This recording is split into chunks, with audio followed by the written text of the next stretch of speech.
Happy birthday to me. Not really my birthday, but it feels like a birthday. I feel like I should be receiving presents and that somebody should be making me a cake because of this little update on Black Lives Matter. My friends, guess what? They are headed for Hello and welcome back to my channel. If you're new here, my name is V and you're welcome to this video. In today's video, I'm going to be checking out a commentary titled Black America Owes Me an Apology. Without further ado, let's get right into this video and hear what it is that why Black Americans owe someone an apology.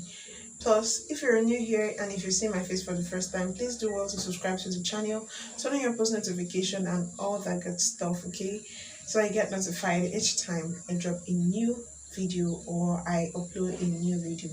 Let's do this, guys.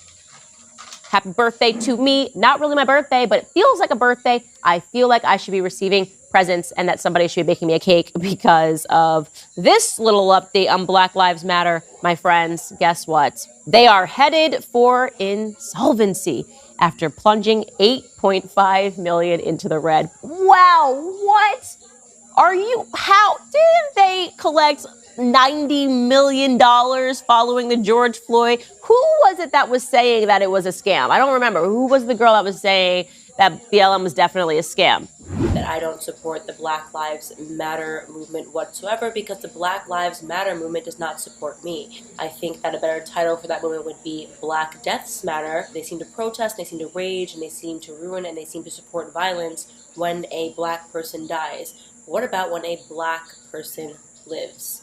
There are tons of black people that are trying to better themselves in their community. There are tons of black people that are disadvantaged by the homes that they are born into and just not having money. These groups do not fund them. They will pay for somebody's funeral, but they will not pay for somebody's college education. You say Black Lives Matter is what? Is a political arm for the Democratic Party. That has been co-opted. Correct. Patrisse Cullors continues to lie. Black Lives Matter continues to lie. $90 million, of which $21 million apparently went to, according to Black Lives Matter themselves, it went to building the black movement. Like, I don't even know what that means. $25 million going to building a black movement. Apparently, the black movement was Patrisse moving herself, a black woman moving herself into other areas of the communities of people that she claims are oppressing black Americans. She's fearful of white people. White people are so bad. Well, why doesn't she want to live amongst black people?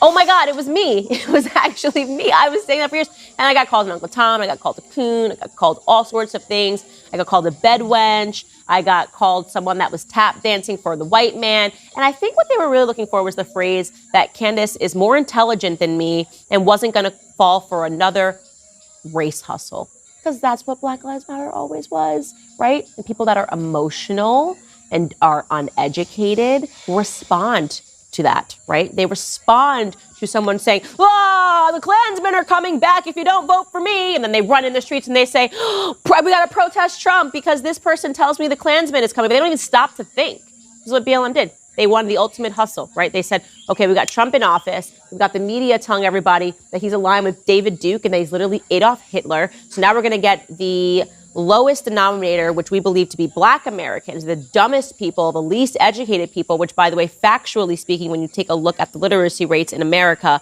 yeah, it's a bit of a problem. We're going to get those people, expect them to respond emotionally and follow us into the streets. And they can grab some handbags. We'll get back as a few handbags, and then business owners will move out of their neighborhoods, and they'll be impoverished after they sell those handbags. But we're going to give them some fun. And black people just did it. I mean, it was just so dumb. It was embarrassing. It was foolish. I didn't care, not a single minute when I was called a name, because when you're right, you're right, okay? When you are right, you are right. And it pays to just wait and let time settle the dust. And boy, has time done just that.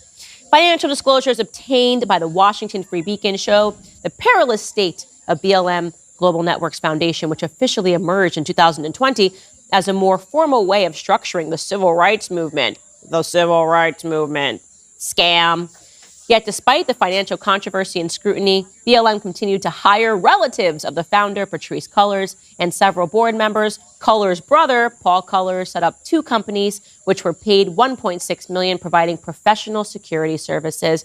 Basically, Patrisse Cullors hired all her family, all her friends. She dispersed all of the money to them, and now they're going to leave BLM where it is, dead in the water, because it was never about anything other than hustling white people that feel guilty for being white. They're idiots. And black people that are stupid and are so invested in their race that they suspend logical thinking. Also, idiots. And I don't feel bad for either of these people. But so if you donated to Black Lives Matter because you were feeling white and guilty, or you're feeling black and stupid, I just don't care. You got what you deserved. So go on, Patrisse, with your big bad self. Enjoy those millionaire houses. Invite me over. Invite me over, Patrisse. Let's hang out. Okay, speaking of BLM and individuals that are low IQ, who, of course, end up being the most racist individuals in society and also the most violent individuals in society, because when you don't have any intellect, it's very easy to impart your emotions at all times, and your emotions will spiral, and you become physically violent because you don't know how to communicate, you don't know how to rationalize. Well, that was my verdict instantly regarding the adjunct professor at Hunter College yesterday. We showed you who went up. It's hard to find people these days that speak the truth, and I love how Candace has come up with this stuff to say that all the stuff they do in the name of Black Lives Matter is just rubbish. I love the boldness. For me, this lady is literally saying the truth. I love her because she's saying it as it is. She's saying the truth.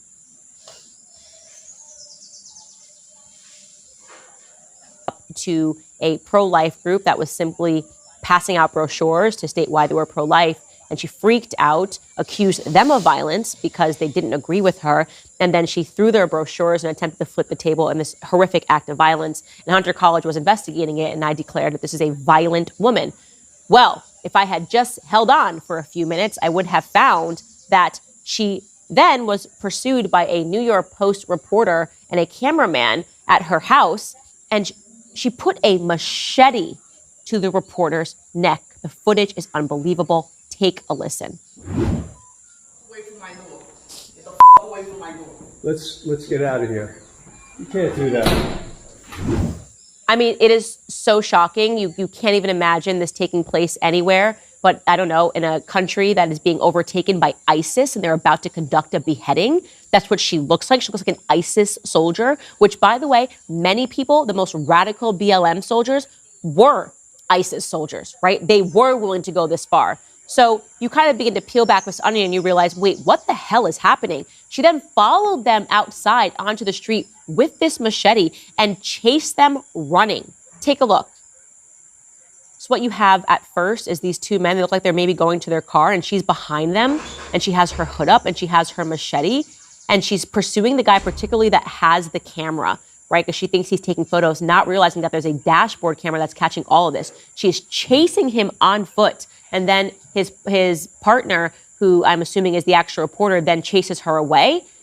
I mean, this is just unbelievable footage. They're running around the car. She is a machete-wielding maniac, but also an adjunct professor at Hunter College who also taught at NYU. This is terrifying stuff. And this is not something to mock. Obviously, this woman should be arrested. And then Hunter College finally said, oh, now we're going to release her. So she's since been fired. But why did it take her wielding a machete to be fired, right? She should have been fired immediately after she violently attacked those kids who simply had brochures. How did she even make it into the hallways of Hunter College or NYU?